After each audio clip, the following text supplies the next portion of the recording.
The surest way to lose a client isn't by doing bad work, it's by being bad at communication. Let's fix it. Welcome into the Small Business Advantage. I'm Pat Miller. Clients don't fire you for bad work nearly as often as they would fire you for poor communication. So, how do we prevent client misunderstandings and keep client relationships strong? Well, your expectations with your clients begin long before they hire you. In fact, your discovery call is where it all begins. You need to know what motivates them, what's holding them back, what does success look like. You're not just evaluating the project you're going to do for them, you're learning how they will judge your performance. After the discovery call, step 2, and this is a big one, use a contract every time. Every time.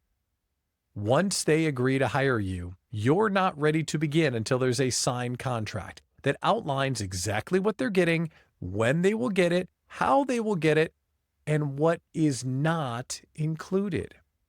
A client's expectation is what they hope to receive. A contract will outline what they actually receive. If you're still walking around without contracts, it's a tightrope, and I wish you well, but you should have a signed contract for every client, no exceptions.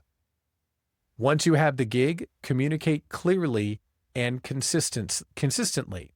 If a report is due on Friday, it better be there on Friday, every week, no excuses. If you start blowing deadlines, they'll start wondering, well, what else are you not doing? Another tip, never assume what the client needs or wants. If you're unclear, ask them. You'll do better work, and they will know that they are still so important to you that you care about getting it right. Explain what you're doing and why so the client understands the process. They'll also trust your intent when you do that. Now, here's the other tip. You gotta watch for them getting quiet. If a client that you talk to every week suddenly is ghosting you, something is up. Now, thinking positively, it could mean that their business is booming and they don't have time for you. But usually it means they're starting to grow unhappy or distracted, and they may already be shopping for someone to replace you. When a client gets quiet, don't ignore it. Double your effort to re-engage them.